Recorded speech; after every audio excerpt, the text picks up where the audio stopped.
request of your our future speaker employers to please using turn on Resume his Link. camera for a quick photo opportunity. Alright.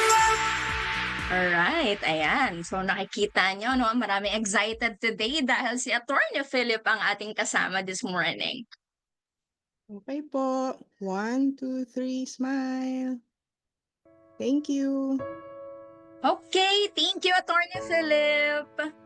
So yan, so alam They ko come po from no, na all marami over. ang excited cures dahil and the nakita tools, nyo po kung sino ang ating medicines speaker and the this morning, machines, no? But bago po ito, perfected, no, collected, i-announce lang and po muna sent with natin all ang isa speed pang to the exciting part caretakers ng and the cared ating for, ating session, no, spanning every miles, delivering hope. every academy. This is their Alright, so flight, meron po tayo and we are their CIC wings. evaluation promo or CIC They give promo of themselves, evaluation, their no? minds, So their hearts, sa mga iba their po, no, hands, their time and talent, alam na kung paano armed with nag-work or kung experience, paano ang humble mechanics with ng strength, evaluation promo. So, dressing ito wounds po and sa mga changing hindi pa naman sheets and nakakaalam, calming you nerves just and need keeping to watch. join the CIC Viber These channel. are Ito the na po yung mga angels, mechanics, ha? and we Join are the their CIC wings. Viber channel, follow the CIC They trade in Facebook page, tomorrows.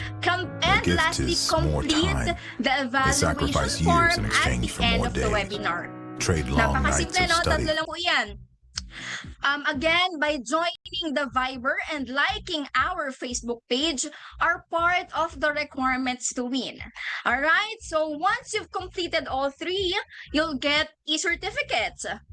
Makakapag-access kayo sa CIC updates, sa mga guides and announcements, and syempre, ang chance na manalo ng ating CIC merch. Meron po tayo itong stickers, may notebook, may notepad, may ballpen, may bag tag, ayan, and also a dry fit shirt. O, diba? Sobrang ganda ng ating mga merch for this promo. Now, we will be picking 10 winners po, no, for today. 5 from Zoom and 5 po sa Facebook Live. So, just like and follow our social media accounts mo po, no, para lagi po kayong updated sa aming mga webinars, promos, and CIC announcements. Ito po ang aming Facebook page. Ayan, kami po ay may blue badge, no. Nag-iisa lamang po ang Credit Information Corporation. Ayan, so i-like nyo na po yan and i-follow.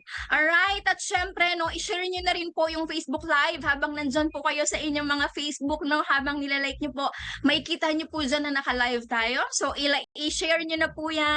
Yan. And also, ito naman po, no, join our CIC Viber channel. Sorry. May nakikikulit po sa akin ang aking cat. Kaya medyo ako ay galaw, no? So, joining our CIC Viber channel, just scan the QR code na nasa ating screen. Alright? And also, may link din po tayo dito sa ating chat box.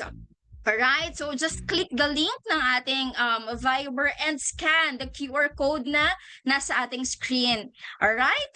Now, nakikita nyo ba? Ayan, sige, pasok. Join lang po kayo dyan, no, sa ating Viber channel, no? And also, kailangan rin po talaga ito para may chance po tayong manalo, no, sa ating evaluation promo. Alright? So, yan, nakita ko, no, nandito na po yung ating Viber link. Yan, just join lang po. Alright, so simpleng-simple lang po at lahat po ay may chance manalo for this promo. Okay? Ayan. So, I think now we can proceed na. Alright, so let us proceed to today's discussions. Our speaker this morning is currently working as an attorney under the Office of the President Legal Unit of the CIC. Prior to joining CIC, he was a legal assistant and an associate attorney at Maui's Law Office. He graduated with a Bachelor of Arts in Political Science from the University of Santo Tomas and finished his Juris Doctor at the Lyceum of the Philippines University College of Law and was admitted to the Philippine Bar in 2020. With no further ado, let us all give a virtual warm round of applause to our dearest Attorney Philip Gerald S. Fulgueras.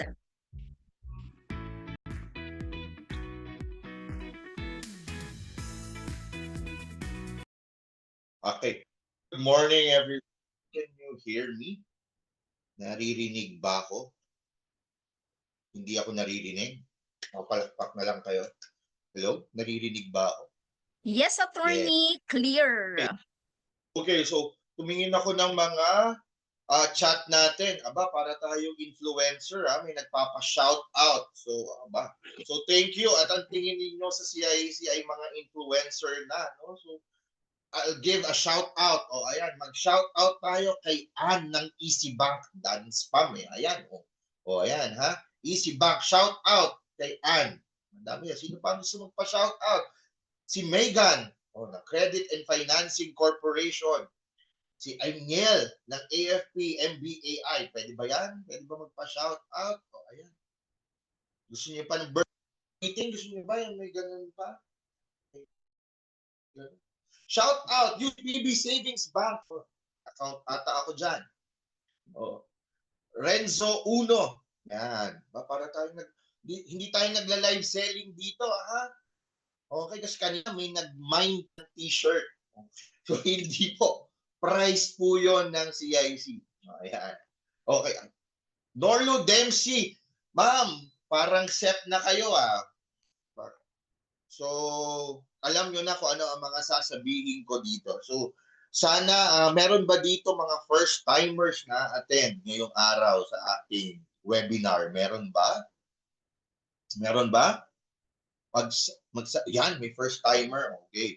Okay, so at least, no, hindi kayo maboboard, no? Hindi nyo sasabihin na paulit-ulit na lang si Attorney Philip kasi paulit-ulit naman talaga, no, ang ating webinar, no?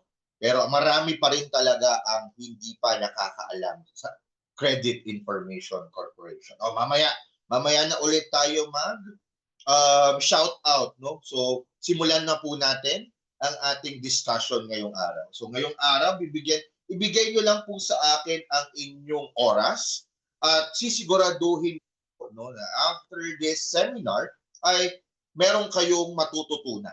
Kasi pag wala kayong matututunan, itigil na natin ito, no? Wag na tayo, no? Wag na tayo makinig sa mga ganito.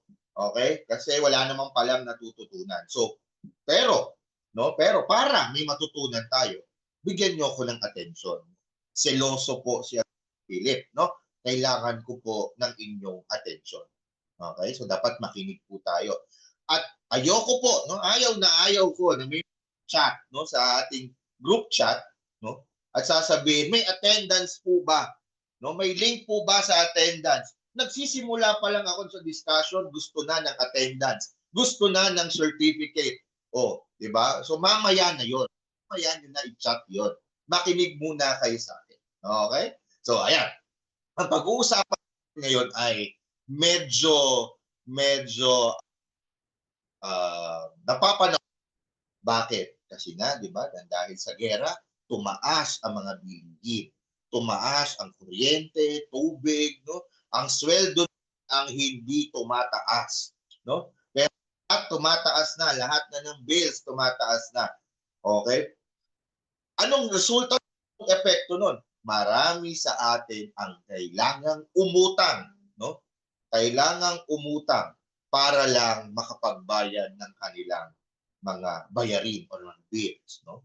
Hindi natin nalalaman na meron palang isang agency ang gobyerno na kumokolekta ng data ito, ng lahat ng pinagkakautangan mo para malaman kung ang isang no, ang tao ba ay karapat-dapat pang pautangin. Okay? Okay? So, ngayong araw, ipapakilala ko sa inyo, okay, ang government agency na ito, no?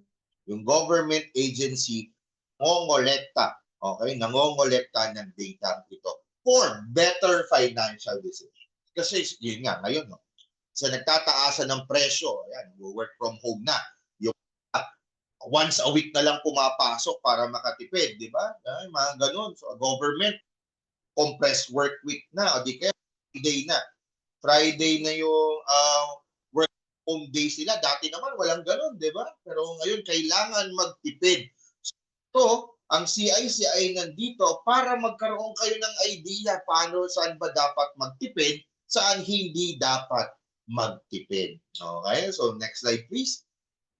Marami tayong pag-uusapan, so hanggang gabi tayo dito, no? So please, lend me your ears, no? So may 5 topics tayong pag-uusapan. Number 1, ipapakilala ko po sa inyo ang Credit Information Corporation at yung batas. Yung RA 9510 na yan. Ano naman yan, Attorney Philip? Bagong batas ba yan? Bakit ba kailangan natin malaman ng RA 9510? Lalong-lalo na doon sa mga first time kakarinig, no? Nitong term na to or nitong corporation na to, ano bang ginagawa? No, bakit ba kailangan ko malaman ito? May epekto ba yan sa buhay ko? Lalong na sa ngayong krisis na hinaharap natin. Di ba? Okay? Oh, ayan. Tignan mo, meron nang nag-chat. Where is the link for that? Sabi ko na, wag muna mag-chat. Eh. Di ba? Oh. May nag-chat na agad. Di ba? Okay, tingnan natin kung ilan silang magchat-chat ng ganyan throughout my presentation. Bilangin nyo. Kasama yan sa questions mamaya para manalo kayo ng CIC merchandise. Ha? Yung magtatanong ng link ng certificate. Okay. Okay. Okay. Okay. Next is the CIC credit report. Ano ba to? Ano ba tong credit report? Ano bang nilalaman itong credit report na ito? Kailangan ko ba to sa buhay? Mabubuhay ba ako nang wala ito? Ano ba epekto dito sa akin? Diba? So yun ang pag-uusapan natin. Ha? Bakit mo kailangan malaman ng credit report? O ano ang nilalaman ng credit report nito? Number 2, para sa mga, no? Para sa mga entities natin dyan, lahat ng mga cooperatives, mga bangko, no? Paano ba? Okay, paano ba magko-comply sa CIC para maiwasan ang mga corrective actions, no? Including the penalty. Paano ba? Okay, paano mag-register sa CIC para hindi makapag-penalty, magbayad ng penalty. Okay? Number 4, dun sa mga gustong sumilit ng credit report, pag nalaman na natin kung anong laman ng credit report, no? At tuturuan namin kayo paano ba mag-access, paano ba sumilit, tumingin ng credit report. Ginagamit ba ang credit report ng mga tao para manira, no? Para sa masamang bagay, no? Ginagamit ba ito para makasingil ng utang? Pag-uusapan natin mamaya yan. Lalo na yung mga may online lending platform, ay applications, yung mga may utang. Sa mga OLA na yan, yung OLP, no? Yung mga OLPs na tinatawag natin, legit ba sila? No? Kailangan ba registered sa CIC bago ka umutang sa kanila? Pag-uusapan natin yan. And finally, we will provide tips to improve your credit standing on a legal perspective, no, ng CIC. So, dahil may CIC na, ano ba ang mga tips na kailangan para hindi ka mabaon sa utang, lalong-lalo na ngayon na nasa crisis tayo, no? Di ba? For example, summer vacation na, no? Marami ang gustong mag-outing, out of town, out of the country. Pero bago nyo i-book ang piso sale, bago nyo i-book yung travel na yan, mag-isip-isip muna tayo. Meron ba tayong pondo? Meron ba tayong budget for that trip? Dahil kung wala, at tight ang budget, baka pwede naman i-postpone. Yung mga ganyan tanong. Okay? So, ayan ha, yang 5 yan ang pag-uusapan natin. At mamaya, may mga surprises pa kami kasi hindi nyo alam na yung binibili nyo pala online, baka sinasubmit din sa amin. Baka yung kuryente ninyo, no? Baka yung postpaid ninyo, sinasubmit pala sa CIC na hindi nyo alam. Kaya pala, na madali kang ma-approve sa credit card or ma-deny sa credit card because of your credit history. Okay? So, ayan. Next slide, please. Okay. Ano ba ang CIC? Okay. Ang CIC po ay ang Credit Information Corporation. Okay? Credit Information Corporation. Meron kasi kaming kapangalan. If I'm not mistaken, it's CICC. Yung dalawa yung C, yung parang Cybercrime Investigation Unit, no? Na lumalaban dun sa mga mapang-abusong mga online lending application. So kami ay dalawa lang ang sinabi, the Credit Information Corporation. Okay? So ang Credit Information Corporation or ang CIC ay ginawa ng isang batas. Ang batas pong yun ay ang RA 9510, ang Credit Information, System Act of 2008.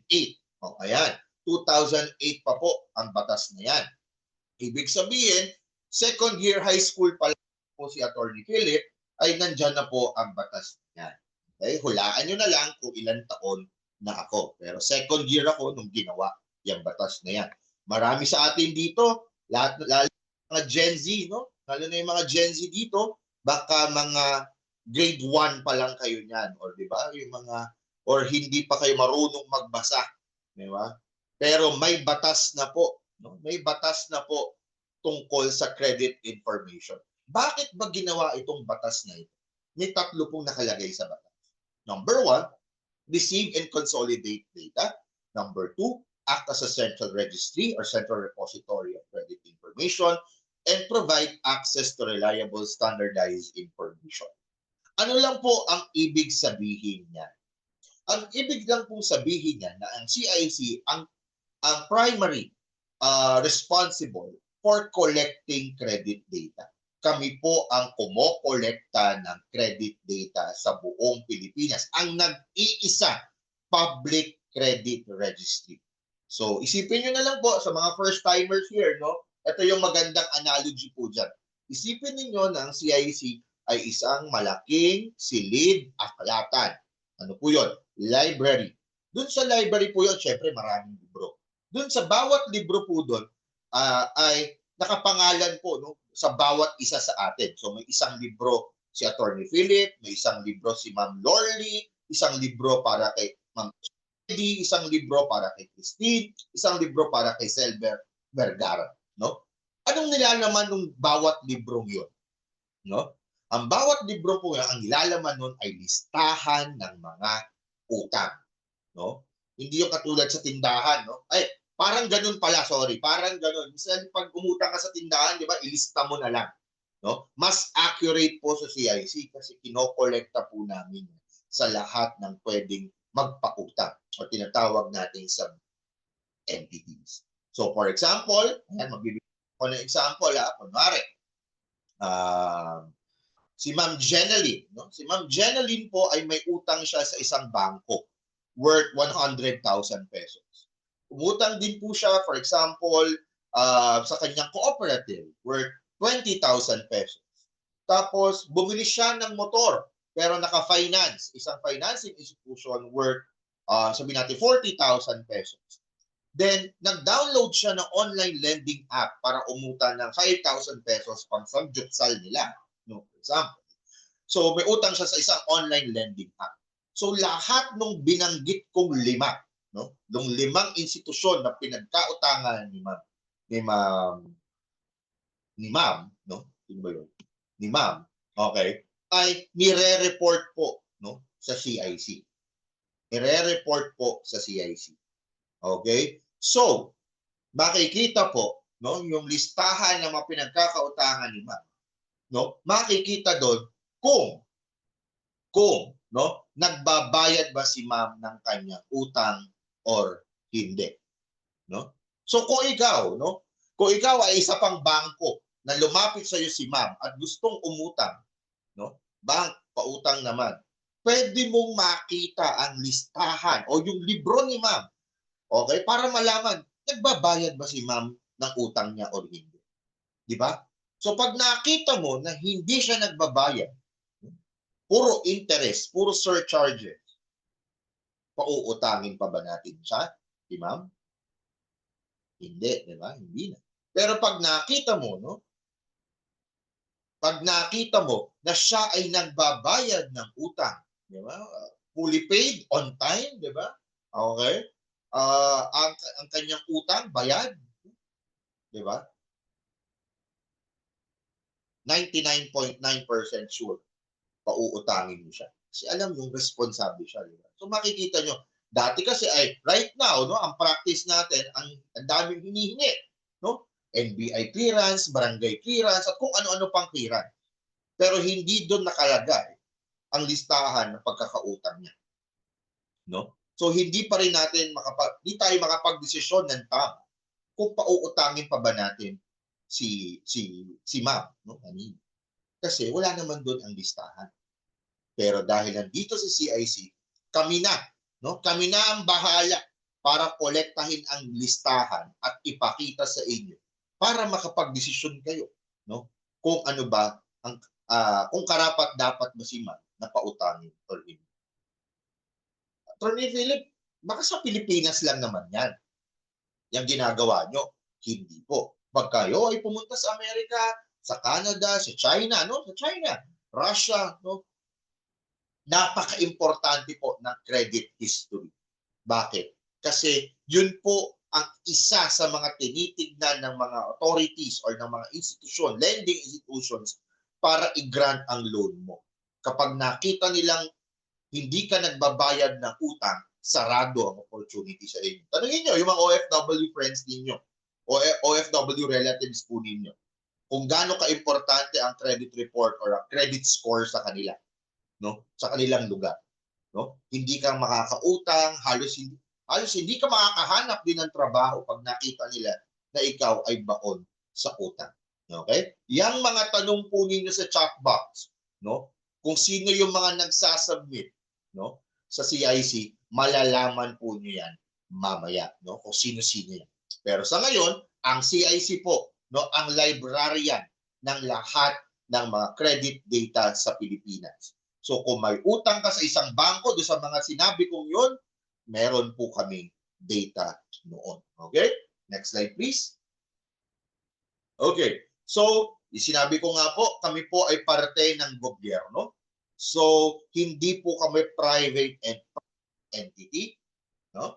Kasi yung iba po sinasabi, bakit ako magsasubmit sa CIC hindi naman sila government agency. So ayan po kami po ay government agency.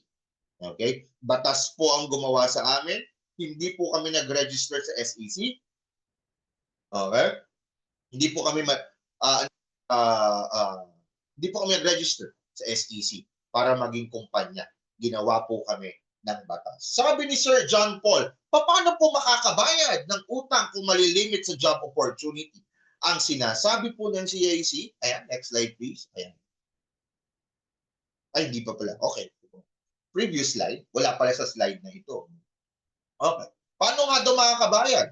Okay. So, malilimit kasi daw yung job opportunity. Hindi po. Hindi. Malilimit talaga, malilimit po talaga ang job opportunity, pero hindi po ibig sabihin na zero. No? Na zero. Na kapag obligate mga bangko o mga financial institutions na kapag mababa ang score or mababa ang credit history ay automatic deny na. Siyempre, may consequence po. Kaya nga para mahikayat ang publiko na umutang responsibly, no? Kailangan pong i-report yan. Kasi kung walang magre-report po, no, di lahat tayo utang irresponsibly. Diba? So, meron pa rin po, no? Meron pa rin ilan-ilan na pwedeng tumanggap po sa inyo or umutang kayo pero may catch. No? May catch. For example, kapag pangit ang credit score mo, gusto mong bumawi, umutang ka muna ng maliit, no? Maliit lang. Pero expect na may dagdag sa interest yan. Kasi tiwala po yan. Interest po is to build tiwala din or trust, no? Na makakapagbayad ka, na mababawi mo yung bad credit history mo.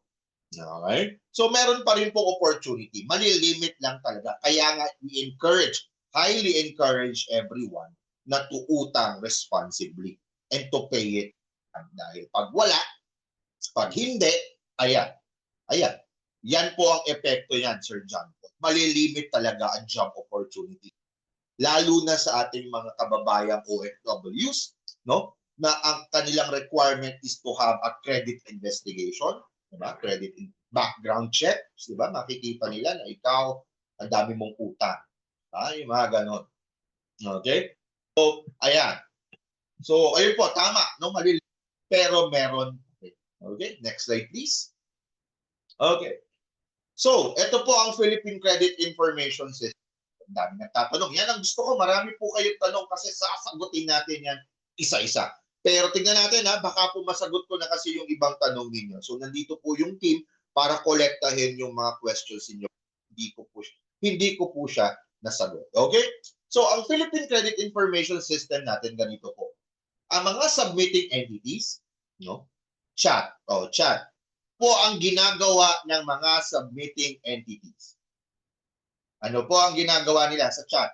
Chat, sagutin niyo po. Ano ang ginagawa ng mga submitting entities? Okay? Okay, may nagchat-chat ba? Parang wala nagchat-chat. Anong ginagawa ng submitting entities? Para malaman ko kung gising pa kayo or hindi. Okay, okay, okay. Ayan, okay. Okay. Okay. Ayan. Para malaman kung gising pa kayo, ha? Next time, on cam na tayo lahat. Yan, on cam para malaman ko sino yung natutulog. Okay. Okay. So, ayan. On the word itself, submitting entities. Malamang, ang ginagawa niya ay submit. Mag-submit. Kasi pag hindi sila nagsasubmit, hindi sila submitting. So, tama po kayo. So, lahat kayo may prize. No? May prize. Okay? Ang prize ninyo is knowledge. You will gain knowledge today, no, sa ating webinar. So, tama po kayo. Nagsasubmit po kayo at nagsasubmit po sila, no, na credit data ninyo. Okay? So, ito naman, next. Accessing entities. Okay? Ano bang ginagawa ng accessing entities? Pag yan, hindi nyo pa nasagot. Nako. Pag yan, hindi nyo pa nasagot, ang ginagawa ng accessing entities, sinasabi ko sa inyo. Okay? Okay. Oh, may nagtanong pa, access? Ginagawa ba ng accessing entities? Access? Oh. Okay, good. Tama. Galing. Matatalino po ang ating audience ngayong araw. Kayo ang pinakamatalino na ano namin ngayong audience, no? Tama. Access. Nag-a-access sila ng data. Okay? Okay. So, ganito po ang nangyayari. Si borrower, for example, si Ma'am Rowena, no? Si Ma'am Rowena, umutang sa Metrobank. For example lang, Metrobank. Pangalan na tayo para at least alam ninyo, buhay or kilala ninyo yung mga brands. Okay? Umutang siya sa Metrobank. Metrobank, syempre, kukuha ng inyong information ni Ma'am Rowena. Pangalan, edad, di ba? Yung mga ganun. At kung magkano ang utang. Kapag nag-grant yung utang na yun, pati yung personal information ni Ma'am Rowena, isasubmit yan sa CIC. So si CIC naman, kokolektahin niya lahat ng utang under the name of Ma'am Rowena. Kunwari, Rowena Santos. Lahat ng utang ni Rowena Santos, hindi lang sa Metrobank, pwede rin sa iba, yung mga binanggit ko kanina. No? Kokolektahin under the name. Ipapile, i-record under the name of Rowena Santos. No? Rowena Santos. So, yung mga accessing entity, kapag isilip sa kanilang credit report, no? Sa credit report ni Ma'am Rowena Santos, malalaman nila hindi lang yung utang ni Metrobank, pati yung mga utang niya sa iba pa mga institusyon, malalaman din for credit decisions. For credit decisions. So makikita nyo na, meron kayong data. No? Hindi peke ang data. No? At verifiable yung data. Hindi siya yung basta sinabi ko na lang na may utang si Ma'am Rowena, gospel truth na yon. Meron niyang basis. We operate on data. No? We are data-driven at meron po yang basis lagi. So kapag may nakalagay sa inyong credit history na may utang kayo sa Metrobank, rest assured na may utang kayo sa Metrobank. No? May utang kayo. Or dati kayong may utang na hindi lang kinorek. Yung mga ganun. Basta po meron niyang backup data. Hindi po yan parang invento ni Attorney Philip na lahat na lang ng attendees dito may utang. Hindi po. Okay? Dapat po may basis yan. Okay? So rest assured, the public po, ano ang makikita po ninyo sa credit history ninyo, no? Or ng taong i-access po ninyo, ay meron po yang basis. So kinokolekta po ng CIC, no? Binabalik po yan sa inyo in the form of credit report na pag-uusapan natin mamaya. No? So yung credit report, malalaman natin mamaya Okay? Malalaman po natin mamaya ano ba ang nilalaman niya. Okay? Pero tignan niyo po yung ating graph dito. Ay, graph ba? Sorry. Yung flow natin dito. Process chart natin. Walang linya ang borrower sa Credit Information Corporation. Anong ibig sabihin niya? Lang pong sabihin yan, no? Ay hindi po kumokolekta ang CIC ng data directly from the borrowers. Kanino po kumokolekta ang CIC? Sa mga submitting entities lamang po. No? May submitting entities lamang po kami kumukuha ng data. Wala nang iba. So kapag meron po nag-chat sa inyo, nagpanggap na si Attorney Philip, no? Nagpanggap na taga CIC, sabihin na humihingi ng data or worse, humihingi ng pera, no? Sabihin po ninyo na petty sila, scam sila dahil hindi po kailanman kumuha directly ng data ang CIC sa mga borrowers, no? At hindi po kami umuutang at nagpaputang. Okay? So ayan ha, dapat alam niyo na po yan. Baka kasi meron kayong ma-receive na text na si CIC ay kumokolekta ng data sa mga borrowers, humihingi ng pera, nagpapautang, nananakot. Okay? Alam niyo na ngayon na ang CIC po ay hindi gagawin yon, no? May natutunan kayo sa ating seminar ngayong araw at hindi kayo matatakot sa mga ganong text or chats. Okay? Okay? Tama. Sabi ni Sir Leo Gracias, backed by data. I love it. Relevant to the current times na ang daming fake news. Oo, yan. Hindi po kami fake news. No? Hindi po kami, siguro, yun nga, di ba? Sa mga nangyayari ngayon sa ating government, medyo mababa ang moral, mababa ang trust rating. Pero nandito po, no, si CIC para one at a time, one step at a time, maibalik ang trust sa government. Kasi we're part of the government. Pag hindi kayo nagtiwala sa CIC, parang hindi na rin kayo nagtitiwala sa gobyerno. So with us, no, we aim to gain your trust. Kasi we're backed by data. Hindi po yan fake news. No? Hindi ko kayo lalagyan ng utang. Wala namang talaga kayong utang. Diba? Yeah. So, ayun. No? One of our goals talaga is to promote or to foster trust sa public. Kasi nga, ayan, di ba?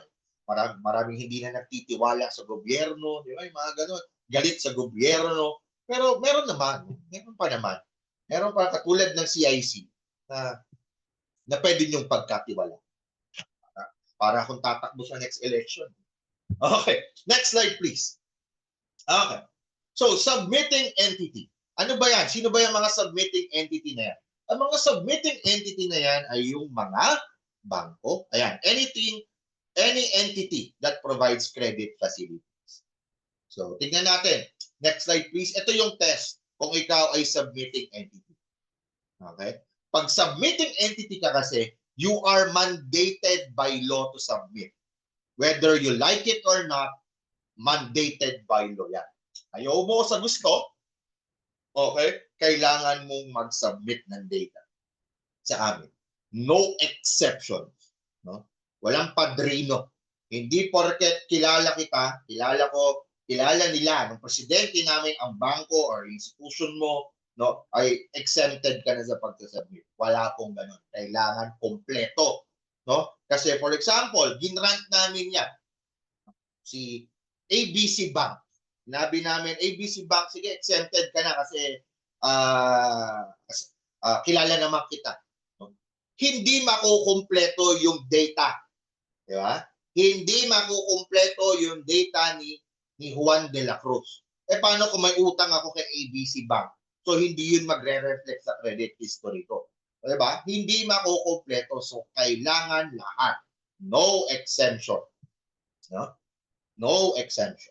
So, ang credit facility po, para malaman kung ikaw ay kailangan mag-submit, ay kung ikaw, yung entity nyo, yung kumpanya ninyo, ay nag-o-offer ng loan, credit line, or guarantee, or any other form of financial accommodation. Okay? Financial accommodation. Okay? Kasama po ba dito yung 5-6? Hindi naman sila kumpanya. Okay? May tanong Kailangan ba kasama yung 5-6? Ang hirap i-regulate ng 5-6. Sige nga, pa-register mo sila lahat sa ano, 'di ba? Ang dami nun, no? At no? At accurate ba ang pag-submit nila? Yun nga, diba? We want to eliminate yung mga ganun sobrang taas ng interest. Kasi walang yun.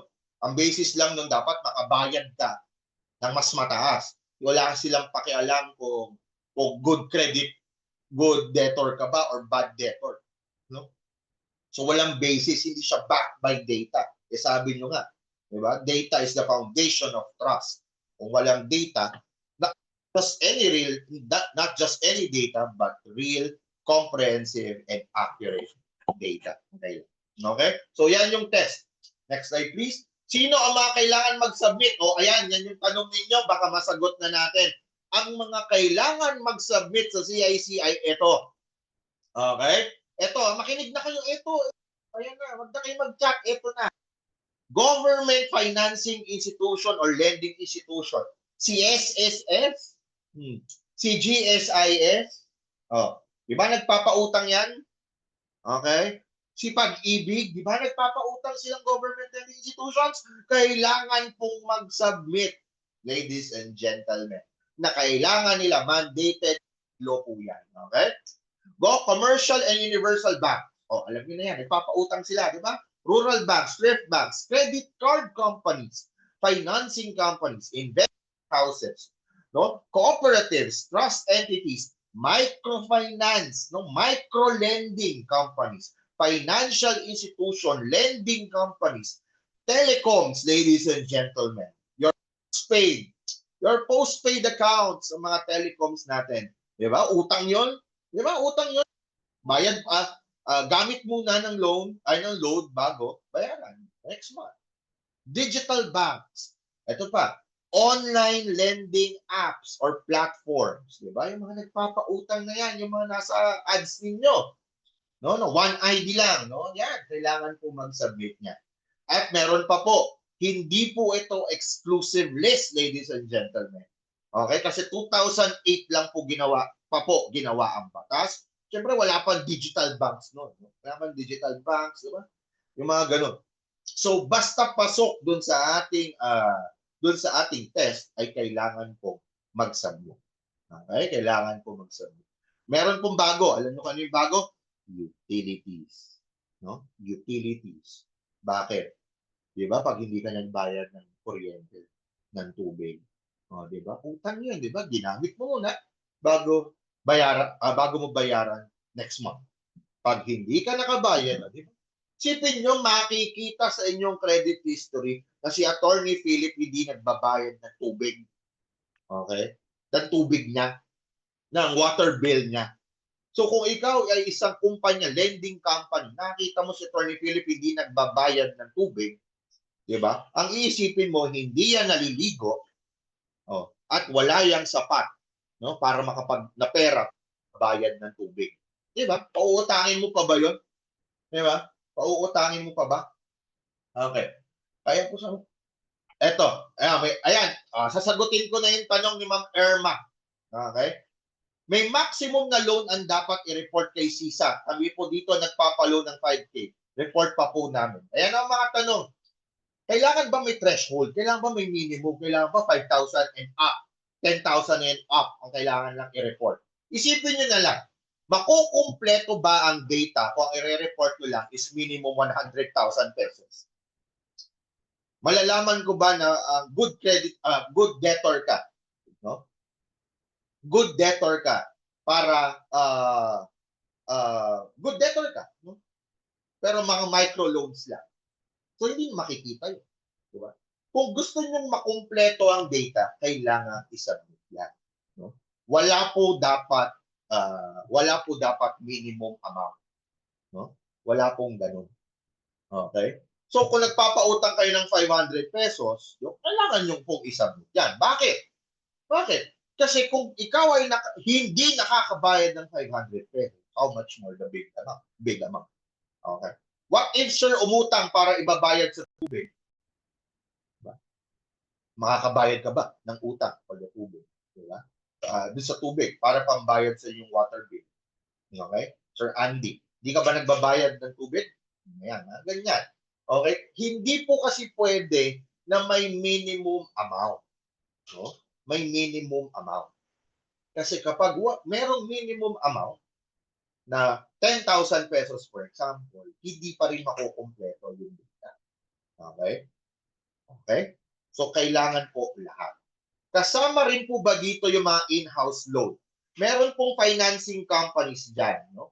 Ayan. Di ba in-house loan yan? Mga nag-i-in-house loan yan. Toyota, they are submitting in. Okay? Okay? Lending institutions na salary deduction. Ganto na lang po, no? Ayan. Ang dami. Ito lang po yung test natin. Tanungin nyo lang, nagpapautang ka ba? O, ayan. Nagpapautang ka ba? Kapag ang sagot is yes, you are a submitting in. So, lending institution na salary deduction ng bayad, hindi nagpapautang ka. Ano ba? Ano ba, guys? Diba? Salary loan, o, nasa pangalan na loan, kailangan bang i-submit yun? Yes. Diba? Okay. S-pay later. No. Is that a loan? Is that a loan? Pay later. Is that a loan? If the answer is yes, then you have to submit. Okay? Okay? Tama. Yung naiipon na maliliit na loans pag pinagsama-sama lumalaki, may effect yun sa overall credit. Ako, for example, utang lang ako ng utang. 1,000, 5,000, 10,000. Pero ang dami. O di malalaman, mag-good credit history siya. Okay? Ayan. Okay? So, yun ang test. Kung ikaw ay nagpapautang, kailangan kong mag-submit. No ifs, no buts, no? And no exemption. Kasi kapag may exemption po yan, para na rin kami magiging, mayroon po kami, diba? Para kami may kinikilingan, may pinoprotektahan. So, bakit, kunwari, for example, bakit ang maliit na co-op sa probinsya, pinagsasubmit namin, pero kayong malaking bangko, malaking institusyon, exempted. Di ba, lugi naman sila. Diba? Lugi naman sila. Di ba? Okay? So, please, ayan po, ayan ang yung mga tanong niyo, sana nasagot ko, no? So, wala pong minimum amount yan at kailangan pong isubmit lahat. Okay? Test natin ang pinaka-importante dyan. Okay? Next slide, please. Bilisan ko na kasi hanggang 9 p.m. lang tayo. Okay. So, ano ba ang kailangan isubmit, ladies and gentlemen? Ayan, yung sinabi ko na kanina, basic credit data. Ang credit data po, ayan, nakalagay, positive and negative information. Wala pong nakalagay sa definition ng batas na may amount yan. Na kapag less than 5,000 pesos, hindi nyo na kailangan isubmit. Wala pong ganun. Basta positive and negative credit information. Ano po ba yun? Madali pong tandaan. Next slide, please. Kapag positive credit information, ibig sabihin nun na ang utang ay nababayaran sa tamang panahon at sa tamang halaga. Attorney, paano yung installment? Hindi naman full payment yun. Di ba may monthly amortization? Kunwari, ang monthly amortization, umutang ka ng 100,000 pesos. Then, 5,000 pesos per month, monthly amortization mo, for example. So, kapag ikaw ay nagbayad ng 5,000 pesos on time and every month, that is positive credit information. Positive. Kapag bayad ka, no? Sa tamang panahon at tamang halaga. Isa lang ang magkamali po doon. Isa lang, no? For example, 3,000 lang ang nabayad mo pero on time. Negative credit information pa rin yun. Kulang. Nagbayad ka nga ng 5,000 pesos, lagpas sa due date, default pa rin yun. Diba? So, alam niyo yan. Default pa rin. Basta hindi nagbayad sa tamang panahon or sa tamang halaga or both. Hindi talaga nagbayad at all. Okay. Ay negative credit information. Okay? Okay? Covered po ba ang principal and interest balance? Siyempre, utang nga yun. Isipin nyo na lang, kapag hindi nyo ba nireport yan, kumpleto pa rin ang credit history ng inyong power.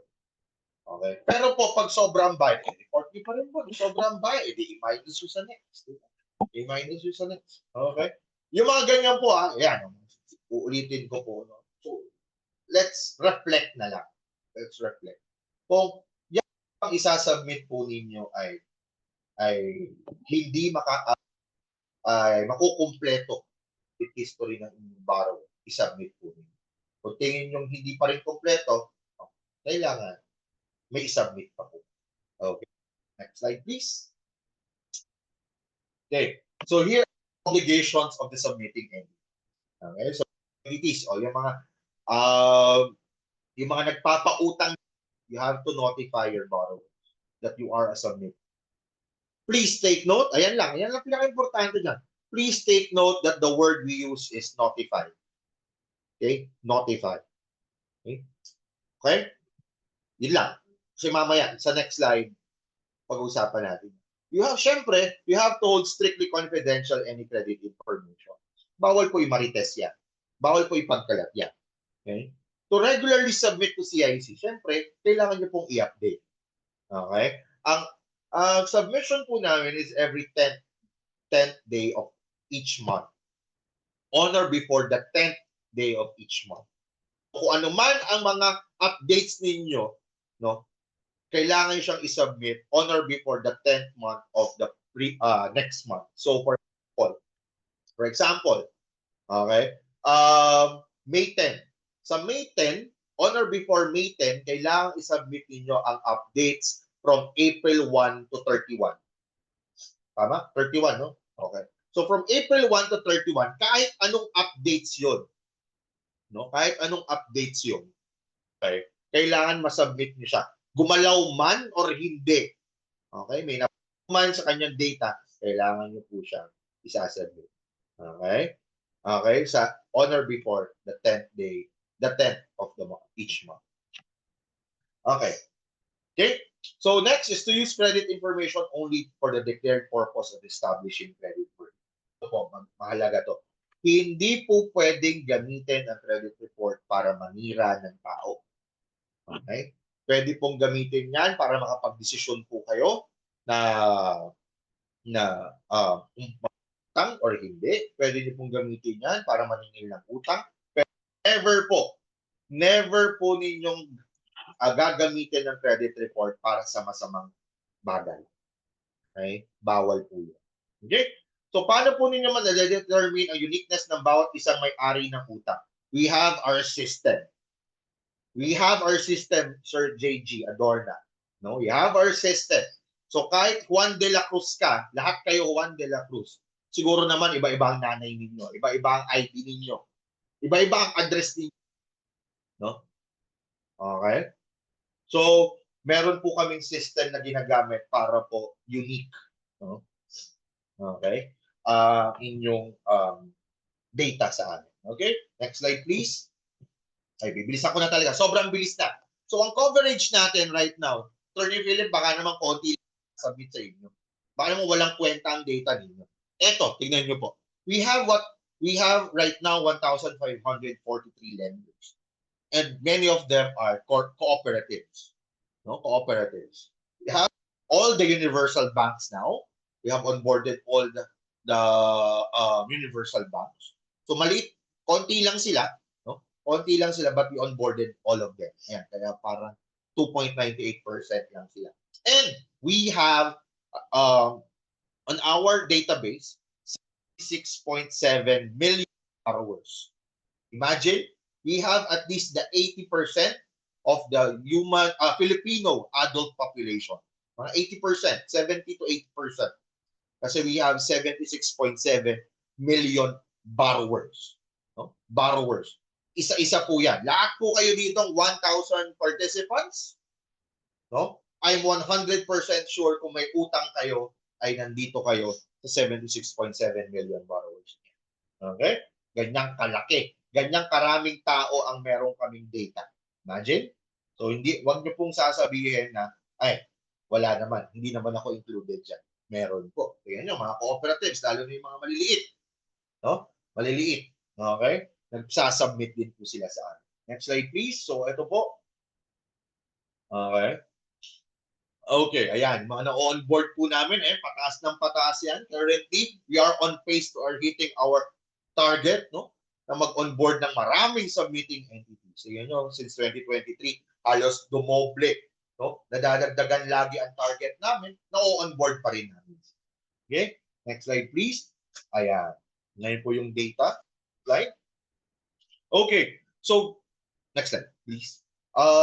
Ganito po karami ang utang sa Pilipinas. Okay? We have recorded 700 million loan contracts. Loan contracts. Okay? Loan contracts. Meaning, hindi po yan presyo. Hindi po yan pera. Kada contract, regardless of the amount, count as one lang siya. Count as one. Okay? Count as one. So kung ikaw ay may utang 1 million or may utang kang 10,000 or 1,000 pesos, isa lang po ang bilang niyan dito. So ganyan karami po, imagine. So kung i-average nyo po yan, mag-divide po kayo. No? 70 million Filipinos have 700 million contracts, loan contracts. Bawat isa po sa atin dito ay merong 9 hanggang 10 pinagkakautang. Yun ang average niya. Okay? Diba? Ganyan karami pong utang. Kaya parang dapat talagang nakikinig kayo sa akin. Nakikinig kayo, hindi pala sa akin, sa CIC. No? Kasi tingnan nyo po, no? 10 utang. Sino ang gustong mag-utang reveal? Dito. May gusto po ba mag-utang reveal na may 10 pinagkakautangan? Meron ba? Meron ba? Taas ang kamay. Ako lang? Ako lang? Okay. Ako lang ba magre-reveal? Yan, dami ko utang. Utang ko siguro bank, co-op, credit card, online lending app,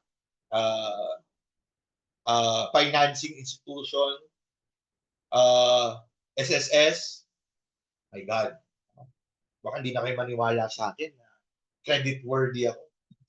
Diba? Ang daming utang nun. Ayan. Kasama po ba dito ang utang na loob? Unfortunately, hindi pa. Hindi pa namin ma-quantify. Hindi pa namin ma-quantify yan. Pero next time, dahil gusto ninyong ilagay ang utang na loob, ilalagay po namin ang utang na loob. Baka dumoble o triple pa yan. No? Triple pa yan, no? Kasi daming utang na loob, di ba? At, yun nga lang po, sagutin nyo lang po, paano babayaran ang utang na loob? Okay? Okay? Utang na loob, paano po ba yun?